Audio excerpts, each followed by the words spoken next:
Hola, ¿cómo están? Estamos nuevamente en la hora liberal con un compañero panel, amigo de la casa ya, Javier Álvarez, empresario de Concepción, regionalista. Hola Javier, ¿cómo estás? Muy buenos días, Gonzalo. Feliz de estar acá y con una tarea difícil que es reemplazar a Ignacio Villanes, porque se nos fue de vacaciones de invierno. No, bro, Javier lo hace muy bien, ¿eh? tiene filo. Así que, bueno, estamos con Javier Álvarez y estamos con otro muy buen amigo, Max Colodro, que nos hemos encontrado en distintos lugares, sí, en distintos roles a lo largo de los últimos años. Sí. Que, bueno, Max tiene un currículum muy amplio, un destacado intelectual, sociólogo, doctor en filosofía y analista político, columnista de La Tercera. Es profesor de la Facultad de Artes Liberales de la Universidad Adolfo Ibáñez. Y te quería preguntar algo, esto ya es una curiosidad mía personal. Esto, uno no debe hacer estas cosas, pero además en tu currículum encontré que tú fuiste director de estudios del Ministerio de Secretaría General de la Presidencia. ¿Cuándo fue eso, Max? Eso fue en la primera etapa del gobierno de Lagos. Comienzo de los 2000. De los 2000, del 2000 al 2003. Varios años. Yo lo pregunto porque yo también tuve ese cargo en el primer gobierno del presidente Piñera, y es un cargo muy poco conocido. Sí, poco conocido. Y muy entretenido, porque la Secretaría General de la Presidencia todos lo conocen como el ministerio que lleva la relación con el Congreso, ¿no? Pero la división de estudio es una unidad que vendría siendo algo así como el centro de estudio, el think tank que tiene el gobierno al interior de la moneda, ¿no? Y el director de estudio es una persona que puede hacer cosas muy entretenidas, ¿no? Sí, encargar estudios, informes, análisis, y si lo hace bien, empieza a generarse una demanda de los distintos ministros, subsecretarios, porque se produce, hay mucho conocimiento, mucha información. Se producen cosas bien interesantes en esa división. Oye, ¿cómo era esa época? Algo veníamos conversando con Max, ¿cómo ha cambiado la política en los últimos 10, 20 años? Mire, yo te diría que fue una experiencia súper interesante. O sea, para mí el haber trabajado en el sector público, haber estado ahí en el corazón del gobierno, viendo cómo funciona. En la cocina. En la cocina, exactamente. Fue una experiencia obviamente inolvidable. Nos tocó un periodo muy difícil, el periodo del Mogate, de Corfo en Berlín, en que se empiezan a instalar los problemas de corrupción, en que surge después este arreglo político con Pablo Longueira presidiendo la UDI. Claro, y con José Miguel Insulza. La negociación con Insulza. Fue un periodo en que pasaron cosas bien intensas, súper interesantes. Yo valoro mucho lo que fue esa experiencia. ¿Quién era ministro? Yo Sexpress. Fui puesto en ese cargo por Mario Fernández, el Peta Fernández. El famoso Peta Fernández. Sí, que le tengo un cariño entrañable. Eximio. Sí, bueno, yo creo que te salvaste de ser ministro del Interior, entonces si hubiese seguido los pasos claro, de Gonzalo. Sí, desafortunadamente. No, esa es otra historia. Esa es otra historia. Oye, Max, bueno, gracias por acompañarnos. Esta semana, además, la visita de Max nos cae de cajón porque se conoció la encuesta CEP, la encuesta del Centro de Estudios Públicos, que es la más antigua, no sé si la más antigua está la encuesta CEP, pero es la más prestigiosa, lejos, la que todos los políticos miran con más atención, la que genera más nervios. A mí me tocó muchas veces, ¿no? Tiene una metodología bien robusta también. Muy robusta, sí, porque trabajo de campo además presencial, no virtual. Absolutamente. Y tiene mucha trayectoria, ¿no? Yo me acuerdo en mis tiempos políticos del pasado, digamos, los comandos de gobierno uno esperaba con mucha ansiedad, con mucho nervio, digamos, la encuesta. Y esta fue una encuesta, Max, Javier, que se ha leído de distintas maneras. Siempre las lecturas que hacen los analistas hay que mirarlos con cuidado, obviamente, porque cada uno lo hace desde su capilla, desde su mirada. Sí.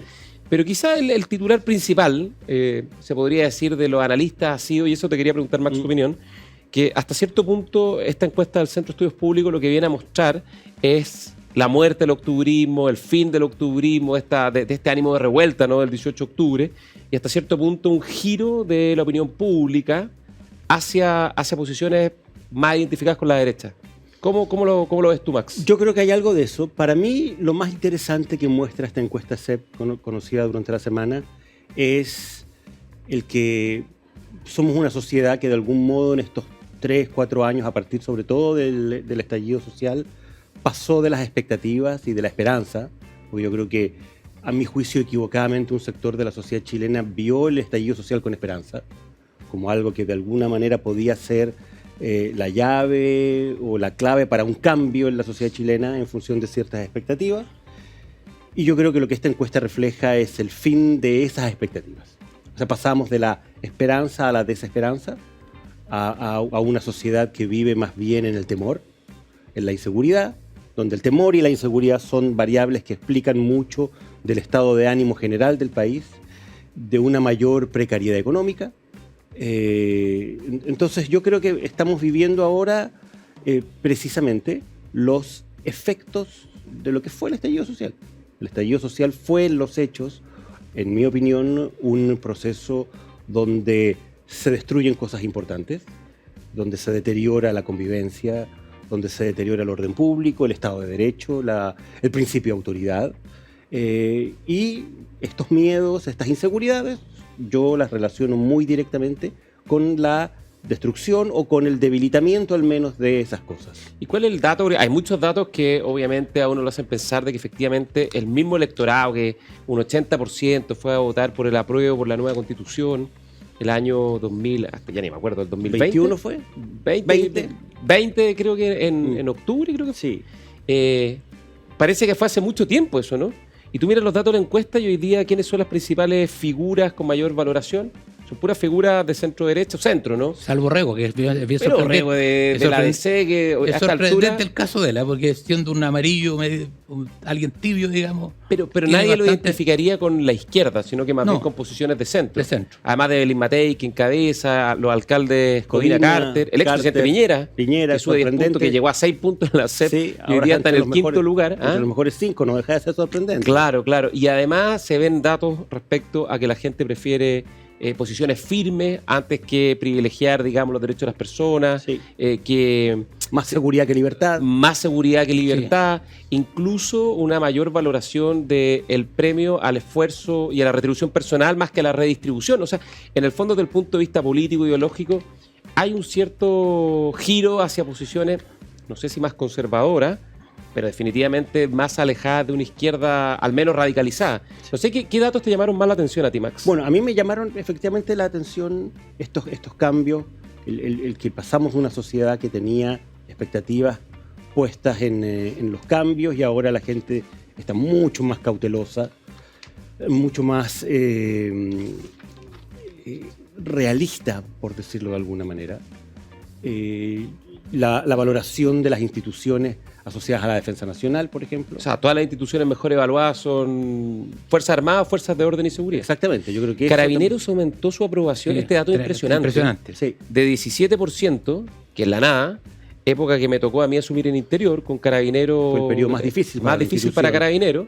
Y que una de las tareas principales que nos tuvimos que abocar fue a recuperar Carabineros, porque Carabineros fue muy injustamente atacado. Cometieron muchísimos errores en el pasado, caso Catrillanca, el fraude. En fin, hay miles de cosas que obviamente tenían que corregirse. Pero Carabineros llegó a tener 17%, hoy día está en 52% de valoración. Bueno, yo creo que eso tiene que ver con este cambio en el estado de ánimo. La gente hoy día está privilegiando la seguridad, el orden, la estabilidad, la tranquilidad. Sí. Y manifiesta mucha preocupación por el tema económico. Mucha preocupación por el deterioro que se ha vivido. Sí, y con expectativas negativas. A mí veo que el clivaje muy fuerte que cambia es el tema de la libertad y el orden. Sí. Y sobre eso te quería preguntar, porque hay una pregunta que dice, si usted quiere un gobierno fuerte, dice, y sube pero radicalmente, mucho porcentaje. Porque la pregunta es bien simple. Usted quiere un gobierno fuerte. ¿Qué interpretación le da eso a un gobierno fuerte? ¿Qué es lo que crees tú? La interpretación que estamos comentando, yo creo que la gente está viviendo las consecuencias de un periodo en la historia reciente, de un deterioro muy fuerte, muy profundo y muy rápido del orden público. Okay. Un aumento muy importante de la percepción al menos de inseguridad. Hay una discusión siempre con los datos, si los datos acompañan o no acompañan las percepciones, pero al menos hay una sensación térmica de mucha inseguridad, de mucho temor frente a la delincuencia, frente al crimen organizado. Oye, y otro tema que a mí también me llama la atención, esto no me preguntaste tú, pero yo te voy a decir, es el deterioro de la política. O sea, la política está en el suelo, ya está en el fango, en el piso. Vamos a eso. Estamos con el piso -5, digamos. Yo creo que hay que hacer un doble clic en eso después. Sí. Pero es un tema bien preocupante. Yo no sé si ustedes, como más analistas políticos, yo más del lado de la empresa, que también, ¿no es cierto?, genera mucha incertidumbre desde el punto de vista de los agentes económicos, pero esto también es bien preocupante, el tema del prestigio de los políticos. Yo creo que es súper complicado, porque en el fondo lo que muestra la encuesta es que básicamente, la gente sigue prefiriendo la democracia por sobre las formas autoritarias de gobierno, lo que no es un mérito en sí, digamos, es un desde, por lo menos en mi visión, esta mirada liberal, estamos en la hora liberal, pero lo que uno ve, yo te diría que es fundamentalmente una polarización de la política y una enorme fragmentación. una enorme fragmentación. Si uno mira los datos de la encuesta respecto a los partidos políticos, y vamos a hablar de eso en el segundo bloque en particular, bueno, hay una cosa media extraña, así que aumenta la identificación con los partidos. Muchísimo. Mucho. Pero eso se explica por uno. Pero se explica por un partido, digamos, que es el Partido Republicano, y el resto de los partidos en la práctica son la nada misma. Sí. El partido, después del Partido Republicano, que el 10% del electorado se identifica con él, que impresionante, digamos, lo que han logrado, eso hay que reconocerlo. El contraste con los otros es muy grande. El Partido Socialista, que tiene 100 años de historia, 4% de identificación. La DC, RN, la UDI, 3%. Después todos los partidos más nuevos, Convergencia, RD, Evópolis, entre el 2 y el 1%. En el error muestral casi. En el error muestral, por debajo del error muestral. Pero estamos hablando de casi una veintena de partidos. O sea, en el fondo, el problema no es tanto que haya partidos con baja identificación, sino que además que hay demasiada oferta política. Y cuando en un sistema democrático hay 15 a 20 partidos, el sistema se vuelve ingobernable, ¿no? Porque todos quieren pilotear la nave, y cuando hay muchos pilotos, quiere decir que no hay piloto. Yo estoy de acuerdo. Yo creo que si hay algo que confirma esta encuesta son precisamente estas dos cosas. Por un lado, deterioro, que yo lo veo como algo que va más allá de la política. Yo veo que aquí lo que hay en Chile, y es un poco lo que comentábamos, es un deterioro sistémico institucional, un deterioro de la convivencia también. O sea, yo creo que el estallido social volvió a generar una ruptura en la convivencia, y uno lo ve y lo percibió con los amigos, con la familia. Es como pre-90, ¿no? Claro. El ambiente que se generó. Y una cosa que con la gente de las otras generaciones con las que lo he comentado, parecido también a lo que se vivió en Chile en el periodo de la UP. Claro, eso puede ser a fines de los 60. Claro, una cosa muy polarizada, de mucha confrontación, de mucha intolerancia, con esa sensación de que estábamos jugándonos la vida o muerte en cada cosa. Yo creo que el deterioro parte de ahí, y el deterioro de la política, y el deterioro de las instituciones, del respeto a las instituciones, al Estado de Derecho, también tiene que ver con eso. Tiene que ver con que finalmente... Bueno, y yo creo que el proceso constituyente vino a ser la coronación de eso. Es decir, de la locura colectiva. Y de la convicción de que somos una sociedad donde no tenemos acuerdos mínimos ni siquiera en las cosas fundamentales. Eso es muy lamentable, porque el proceso constituyente, ahora estamos en un segundo proceso, ¿no? Pero era una oportunidad democrática e institucional para resolver los problemas, ¿no? O para intentar resolverlos. Y terminó de la peor manera, digamos. Terminó con un grupo de personas radicalizadas, agresivas, con mucha rabia, Hay que ponerle atención a eso también. Yo estoy de acuerdo. ¿Por qué existen esos fenómenos? Yo estoy de acuerdo. Ahora, yo te voy a ser súper sincero.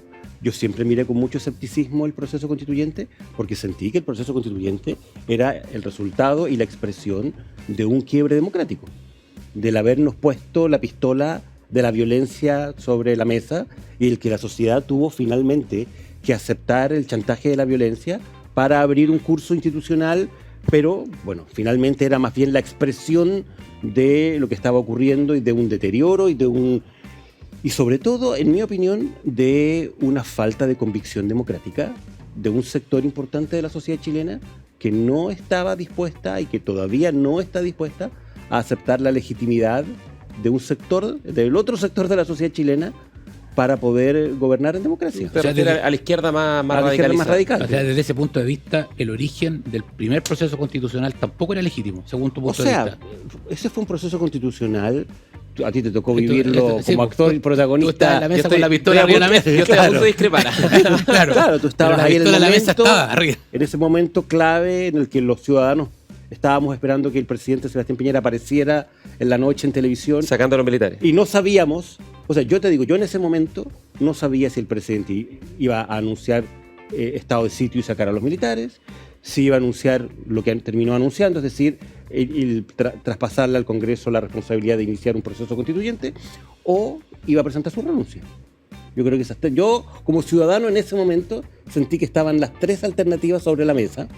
Las tres alternativas, bueno, esto es para otra conversación, para otro programa, digamos, pero solo a modo de pequeña reflexión, breve reflexión sobre este tema. El estado de sitio pasaba por la autorización del Congreso, jamás te leía nada. Después la renuncia del presidente nunca estuvo sobre la mesa y hubiera sido realmente, yo creo que un fracaso total, porque nos pone en la realidad latinoamericana. Claro, en Argentina con helicóptero de la Rúa. Somos una mezcla entre Ecuador y Argentina, claro. Y la estabilidad de los mandatos democráticos es una característica que todavía es muy valiosa a la democracia chilena. Y la última alternativa, a mi juicio, y esto ya es una conversación más larga, pero además te quiero hacer otra pregunta después. Al menos, yo también era escéptico, digamos, tenía muchas dudas, pero la pregunta es cuál era la alternativa. No, yo creo que en ese momento... ¿Cuál es la alternativa? O sea, resolver los problemas a través de los fusiles o que incendiara la moneda. Sí, yo estoy de acuerdo. Yo creo que por lo menos fue una salida que nos permitió dos cosas, y aquí voy a ir a la pregunta. Evitar el colapso democrático brutal que estábamos enfrentando, que estuvimos al borde del abismo, digamos, y que nos sacó de esta senda del eterno retorno, citando al recientemente fallecido Milan Kundera, el escritor, de no devolvernos al 73, de no devolvernos al 25 o no devolvernos a 1891, ¿no? Con las consecuencias dramáticas de cada una de esas crisis. Pero ahora sí, nos queda un poquito de tiempo. Voy a dejar esbozada la pregunta y quizás la vamos a tener que retomar en el siguiente bloque, que ¿es posible decretar la muerte del octubrismo? Dado el resultado de la encuesta CEP, estos cambios de opinión pública, el resultado electoral del proceso constituyente de las elecciones. ¿Es posible algo así en la historia? ¿Contesto ahora o lo dejamos para el siguiente? Déjalo esbozado. Yo creo que el octubrismo como fenómeno, como epifenómeno asociado al estallido, a esto que se llama el estallido social, creo que puede haber tenido un término. La razón profunda, en mi opinión, sigue presente y sigue latente en la sociedad chilena. Lo vamos a retomar. Ahora, tú eres filósofo, no sé si eres seguidor de Hegel o no. Sí, soy seguidor de Hegel. Que tenía esta cosa que la historia era un ciclo dialéctico que iba y venía hasta una síntesis final, digamos. Entonces, es difícil pensar que esas tendencias se hayan apagado para siempre. Yo estoy de acuerdo. Creo que esas cenizas pueden estar...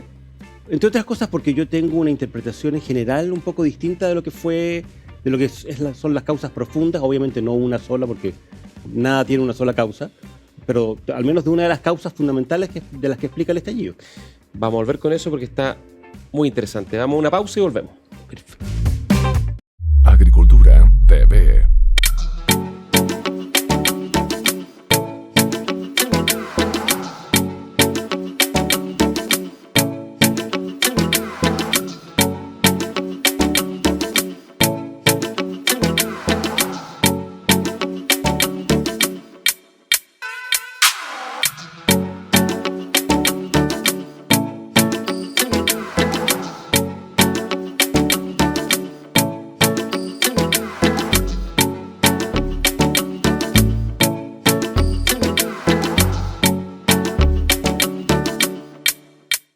Ya estamos de vuelta en la hora liberal, junto a Javier Álvarez, empresario, amigo de la casa, de regiones de Concepción, y Max Coloro, analista, doctor en filosofía, profesor de la Universidad Adolfo Ibáñez, columnista de La Tercera. Max, estábamos hablando en la pausa, ¿no?, de una columna que tú escribiste el año 2011 o 2012, creo. Por ahí, en medio se llama del movimiento estudiantil. En medio de las primeras grandes protestas que en ese momento fueron muy complejas, generaron mucha tensión en el sistema democrático, que se llamaba El genio en la botella. Y tú mencionaste antes de la pausa, además, que tú tenías una interpretación distinta sobre las causas o los fenómenos que gatillaron el 18 de octubre.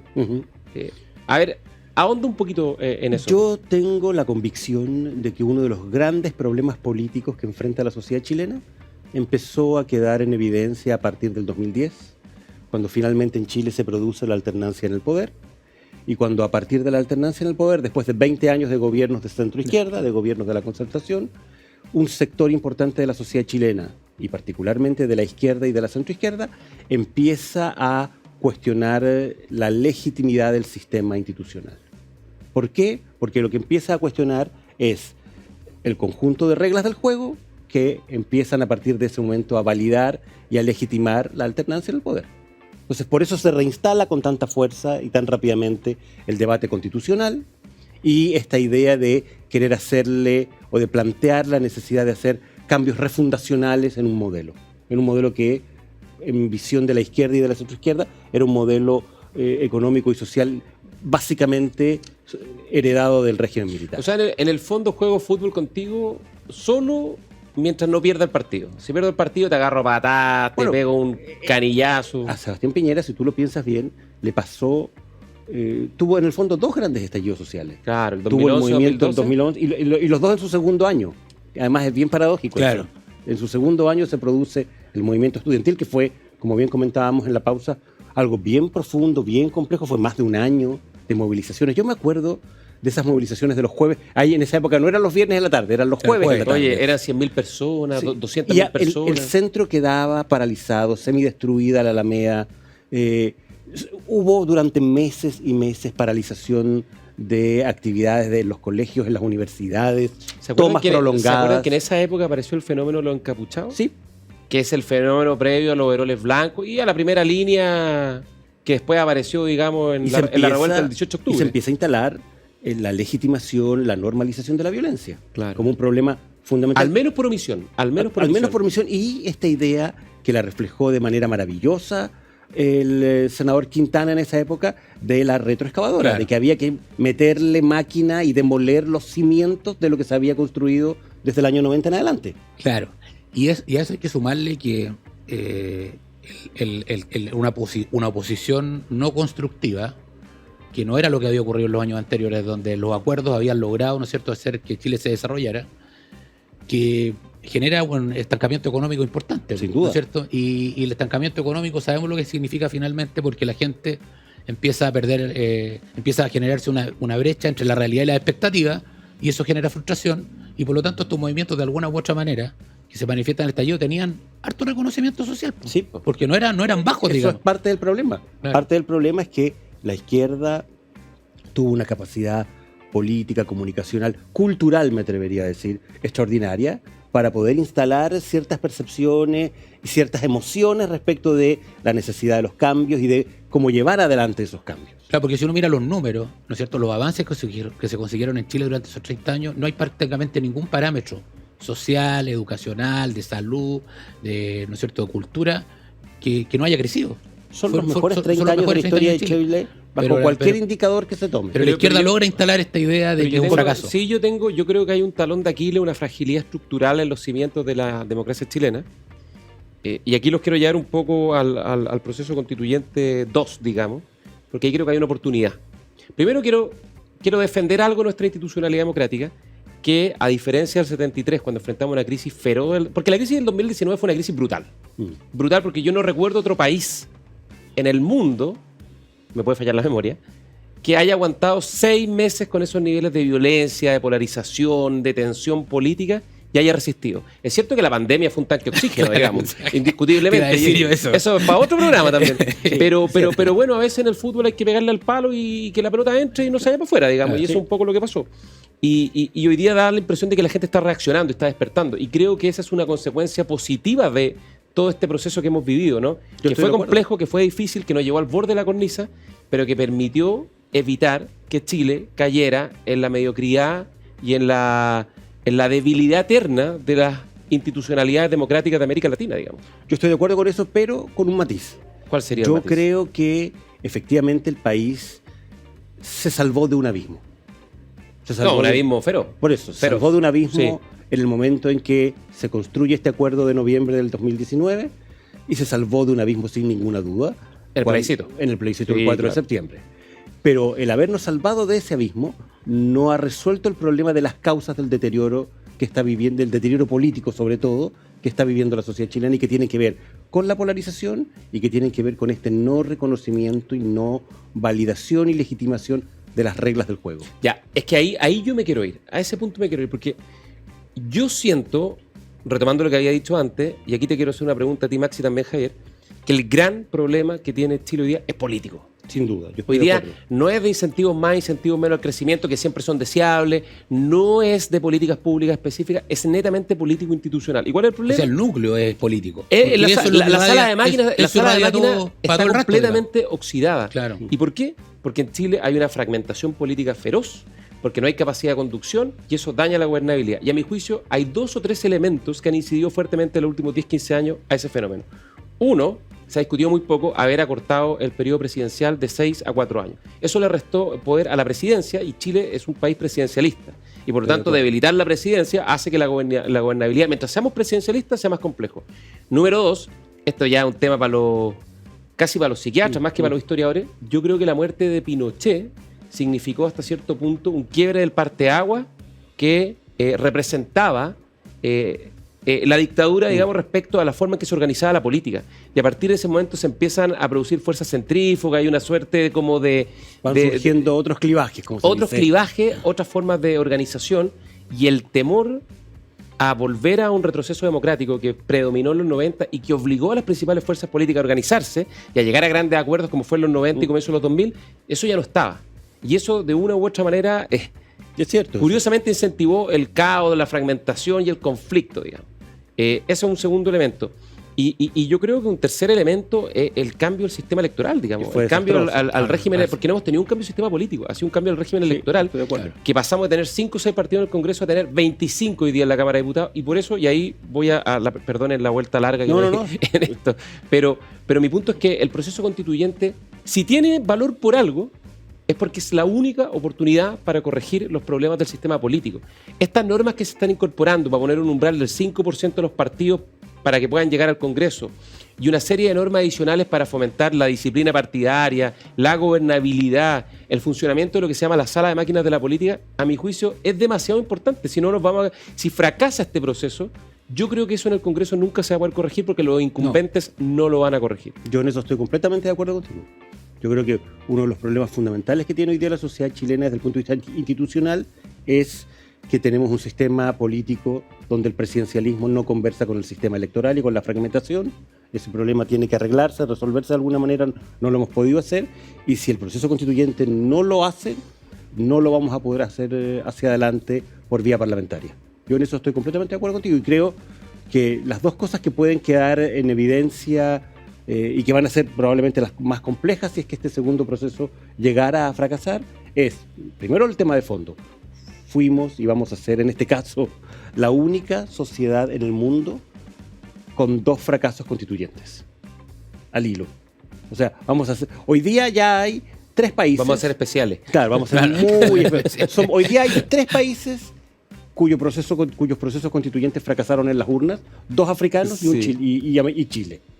Y si llegáramos a hacer si llegamos a tener 2 veces el fracaso, vamos a pasar a ser top 1 de un viaje. Como el Chino Río y el proceso constitucional. Creo que Islandia también fracasó. Pero no sé si es la urna, también si es la urna. No, sí, es que tenían una asamblea, convención constituyente que redactó un texto y tenía que ratificar al Congreso, y el Congreso miró para la esquina y dijo, chao pescado. Pero en las urnas, por los ciudadanos, vamos a ser el primero que va a tener 2 rechazos y 2 fracasos consecutivos en la urna. Entonces, ¿qué es lo que va a querer decir eso? Va a querer decir que como sociedad no fuimos capaces de ponernos de acuerdo ni siquiera en las reglas del juego institucional.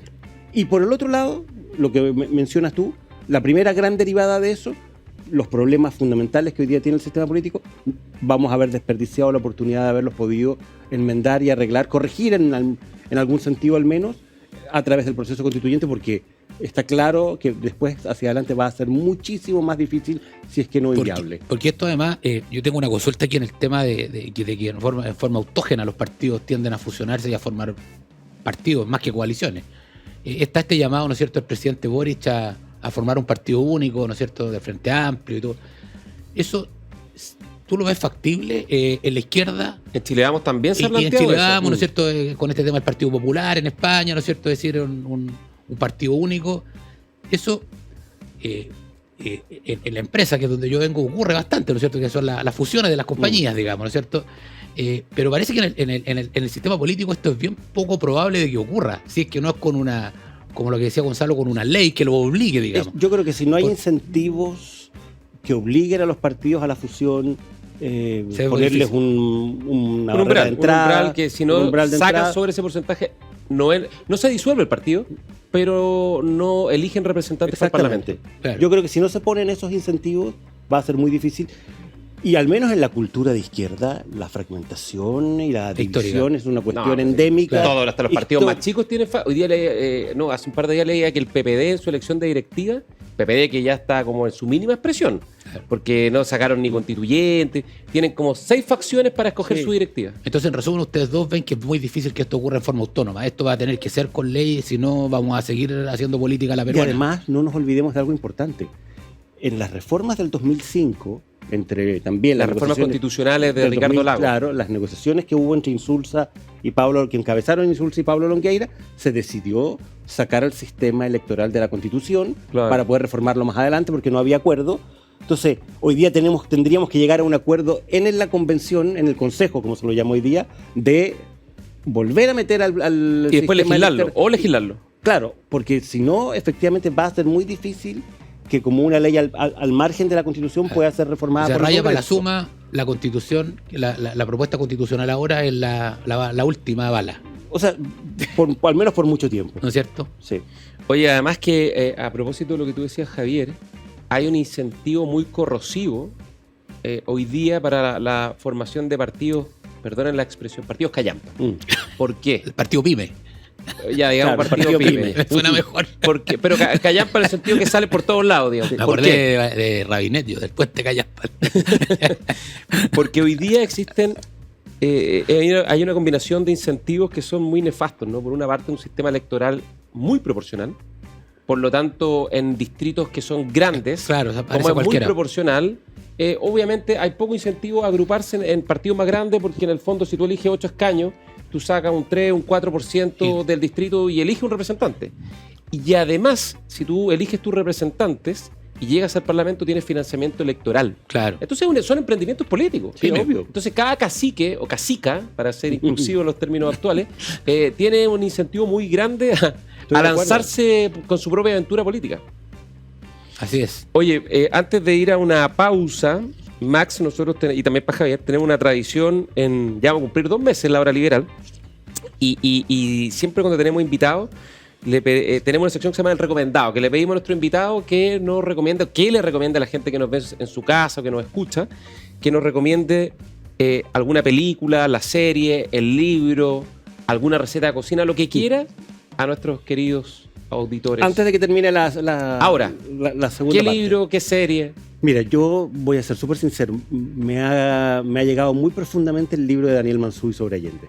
Precisamente porque sé que me imagino que es una recomendación muy hecha, muy reiterada, pero la verdad, para los que veníamos de ese mundo, del mundo de la izquierda, creo que la mirada de Daniel Mansuy, a mí al menos en lo personal, podemos conversar de eso incluso, me hizo ver cosas muy complejas que yo las intuía. ¿Qué cosa en particular? O sea, en particular el haberme dado cuenta de cuál fue el grado de deterioro de la democracia previa al 11 de septiembre. Y de que... Pero... Tremendo. Y el deterioro político, el deterioro cultural, la pérdida de la amistad cívica.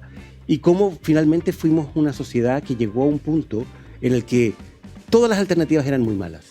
O sea, estábamos básicamente entre la alternativa de una guerra civil o de un golpe de Estado. Y eso yo no lo había visto con tanta fuerza como lo vi al ver el recuento que hace Daniel Mansuy en su libro, sobre todo en la primera parte.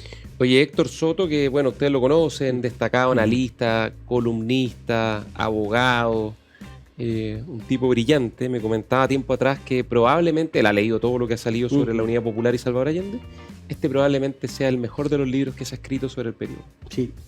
Y hoy en la mirada también excelente, muy recomendable. Sí. Javier, ¿tu recomendado de la semana?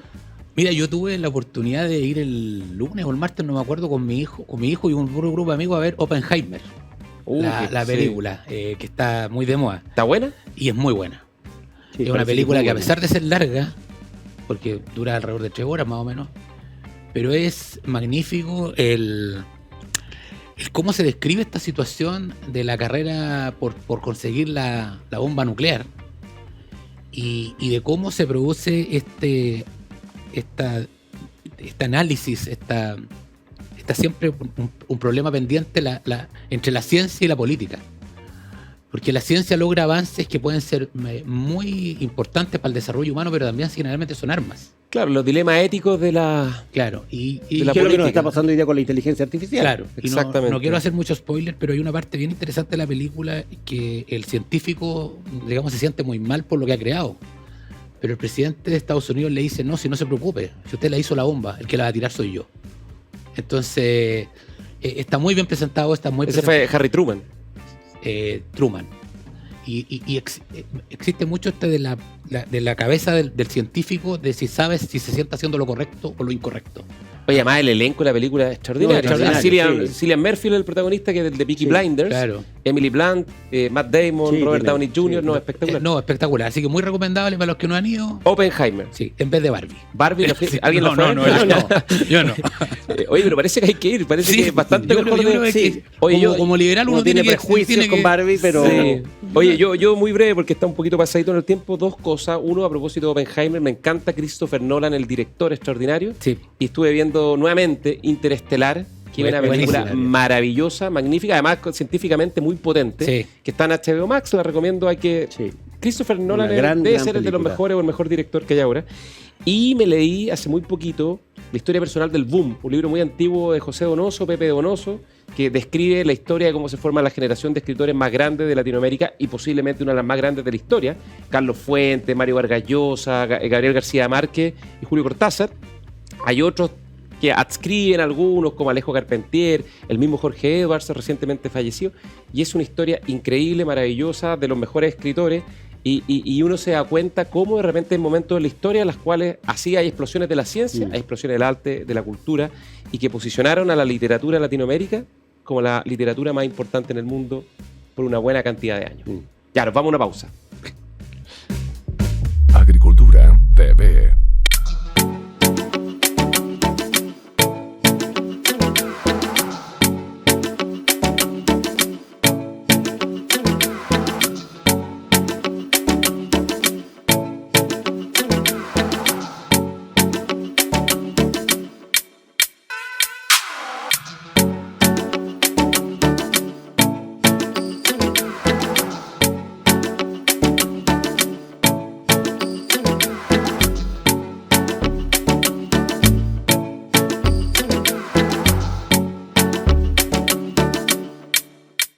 Estamos de regreso en la hora liberal junto a Javier Álvarez, junto a nuestro invitado Max Colodro, y quedó dando vuelta un tema que es, bueno, la fragilidad, los problemas que tiene el sistema político en Chile, ¿no? La fragmentación, el conflicto, la polarización. Oye, piensen ustedes una cosa, que en Chile no se ha aprobado ninguna gran reforma desde mediados de los 2000. O sea, llevamos unos 20 años sin que se apruebe ninguna gran reforma.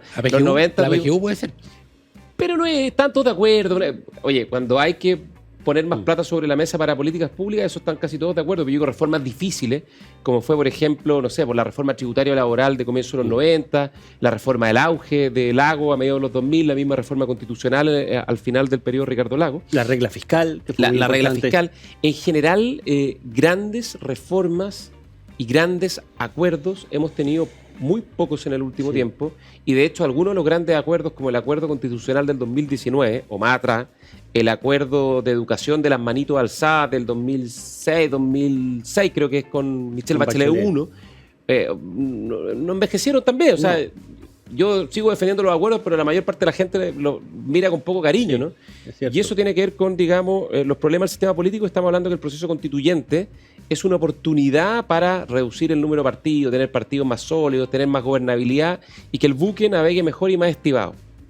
Pero pareciera que en los últimos días el proceso constituyente 2 ha empezado a temblar un poquito. No sé, Max, ¿cómo lo has visto tú? Estoy de acuerdo, y yo creo que lo que vamos a tener que ir observando y viendo cómo se precisa finalmente es si estas enmiendas, estas indicaciones que se le hacen al texto generado por los expertos apuntan más bien a un cierto marcar posiciones,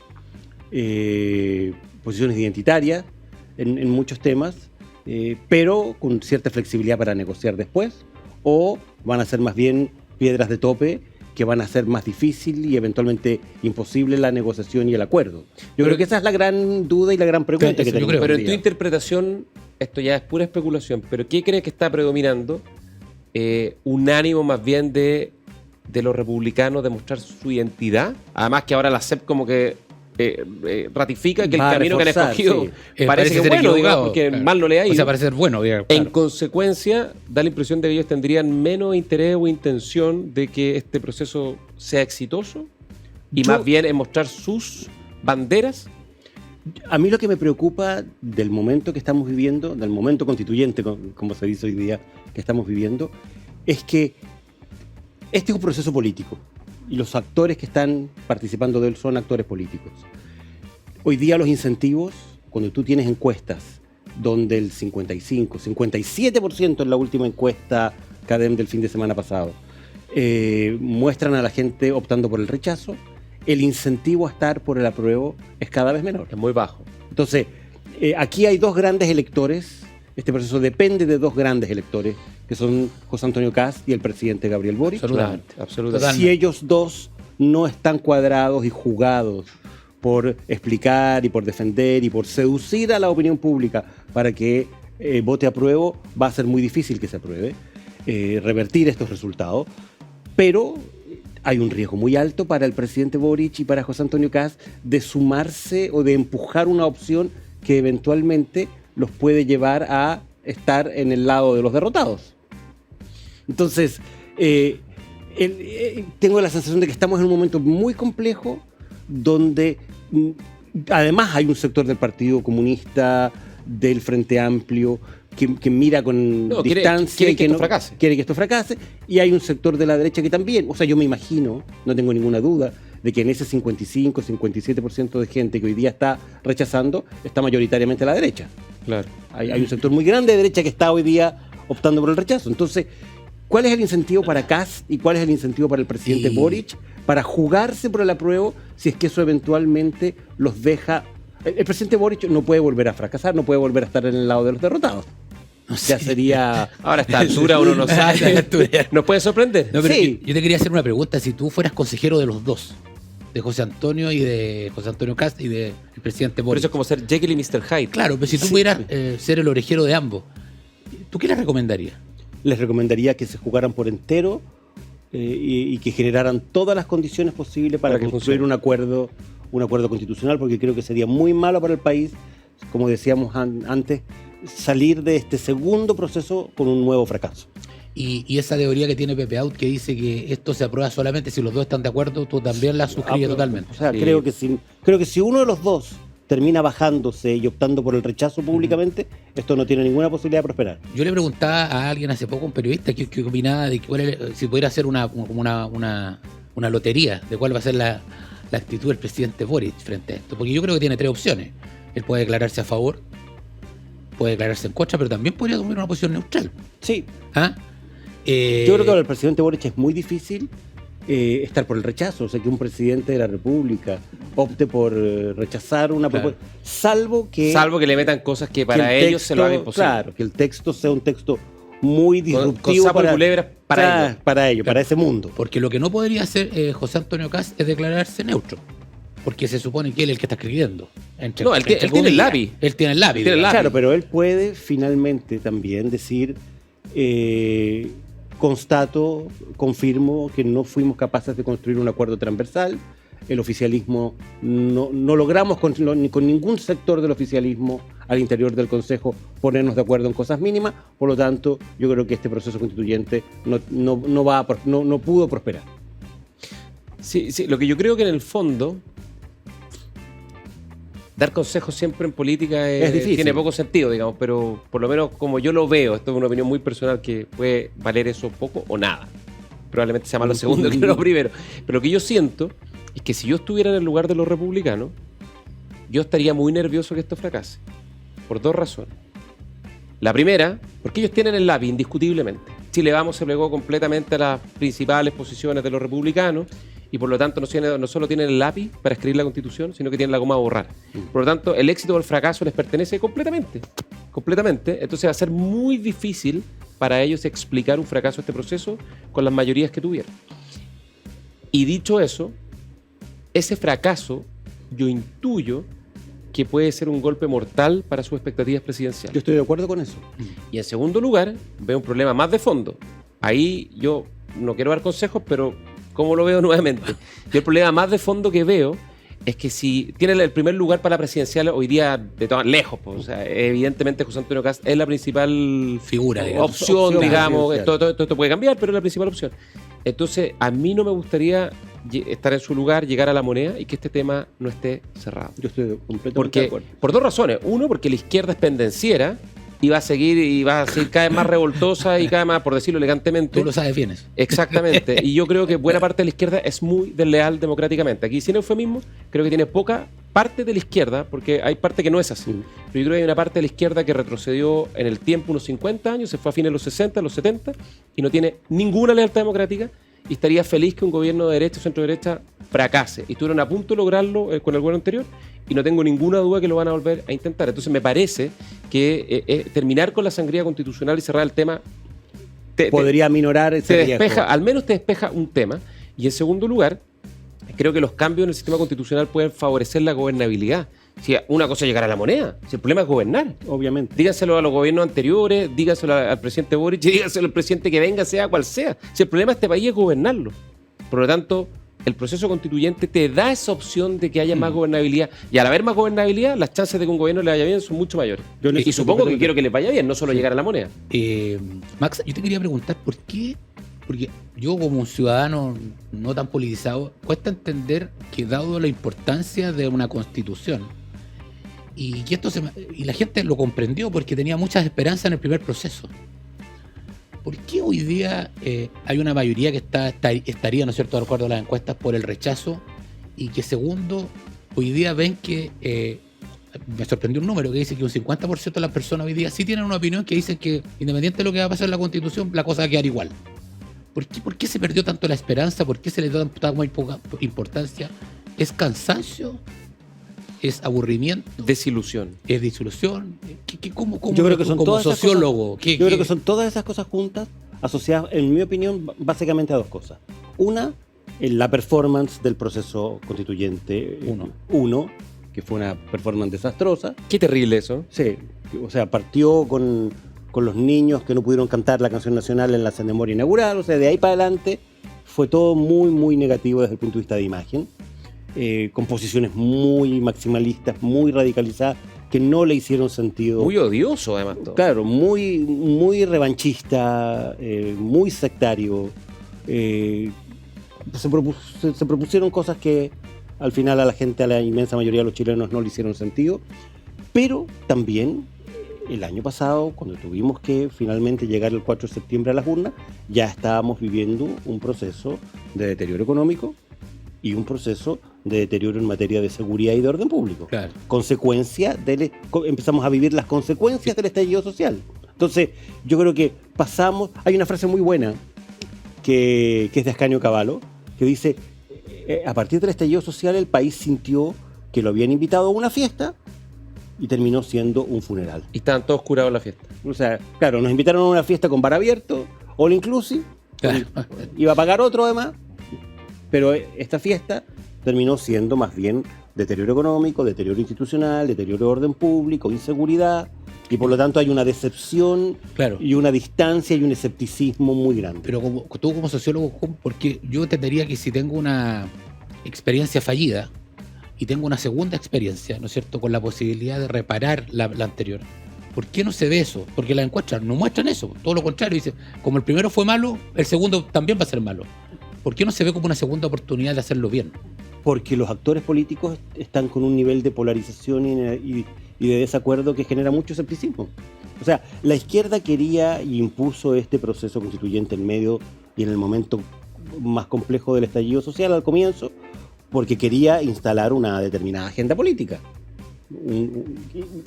Jackson lo dijo con toda claridad, esta constitución es la columna vertebral de nuestro proyecto político. Después de ese fracaso, la izquierda ya no quiere, claro, ya no le interesa este proceso constituyente. Van a esperar mejores condiciones, sí, objetivas, diríamos, en jerga marxista. Claro, leninista. Y además mantener en alto esta bandera como un tema pendiente, como algo que se mantiene abierto el proceso constituyente, les va a permitir hacia adelante poder tener... además que ya lo han dicho varios soterradamente. Un cierto horizonte. Que probablemente este texto constitucional va a quedar con un quórum de reforma de no menos de 3/5. O sea, cambiar esto va a ser más difícil que hacer una nueva constitución en el Congreso, claro, donde se llegó a un acuerdo para el rechazo para reformar, que bajó los quórum de reforma constitucional a 4/7. Claro. Eso para que la gente lo entienda, la diferencia es tener 89 diputados o tener 104 diputados. Sí. Es más fácil tener 89 que 104, por lo tanto me imagino que en la lógica de la izquierda dice este tema vamos a seguir, no vamos a aceptar una constitución que no sea la de nuestros sueños y por lo tanto ese asalto al poder hoy día paradójicamente es más fácil hacerlo a través del Parlamento que de este proceso constituyente. Y esa creo que es otra razón para que los republicanos mediten bien respecto si tratar de que esto funcione o tirarle la cadena a este proceso constituyente, porque probablemente la derecha, la centro-derecha, nunca más van a tener condiciones más favorables que las actuales para escribir un nuevo texto constitucional. Sí, yo creo que no va a haber condiciones más favorables para la derecha en un proceso constituyente, pero ese factor, por el otro lado, hace que un sector muy importante de la izquierda prefiera que este proceso fracase y no darle oxígeno y no darle ninguna viabilidad a este proceso. Entonces, estamos efectivamente en un dilema. No es fácil. Sí. Y convengamos que es una ingenuidad también pensar que si fracasa este proceso, el tema constitucional va a desaparecer para siempre. No, eso no va a ocurrir. Va a reaparecer a la vuelta de la esquina. Sí, yo estoy de acuerdo. Ahora, siempre también los momentos, porque las constituciones son para largo plazo y todo, pero además estamos viviendo una situación hoy día puntual, en que con este caso, ¿no es cierto?, el tema de las fundaciones está pegando, creo que bien fuerte al gobierno en lo que para ellos era una bandera. Entonces yo creo que esto también de repente se mete en la ecuación, porque la gente cuando va a votar tiene rabia contra... Está influenciada por la información del día. Entonces yo creo que ahí está, como tú decías, dónde pone la bandera, lo cierto, de la derecha, porque hoy día creo que la derecha puede poner las banderas un poco más, puede correr el cerco un poco más lejos. ¿Ah? Y lo que tiene del otro lado es a un gobierno y a un sector de la izquierda más radical que lo que está haciendo en este contexto y en el contexto de lo que está pasando con las fundaciones es polarizar en función de los 50 años del golpe. Claro.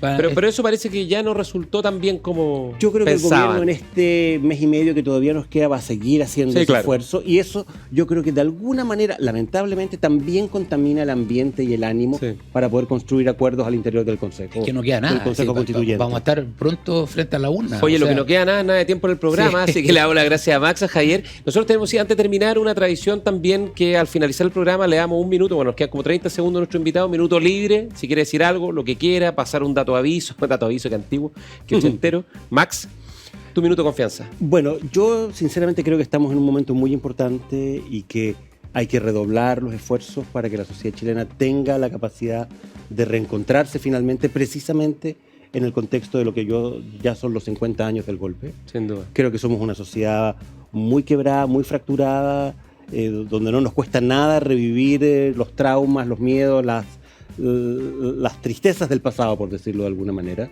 pero creo que hay una generación que tiene la obligación, la responsabilidad histórica de dejar finalmente atrás, no la memoria no hay que dejarla atrás, pero sí que hacerse cargo de los aprendizajes que nos dejó el golpe y fundamentalmente de la idea de que la sociedad chilena es una sociedad donde hay una gran cultura de centroizquierda.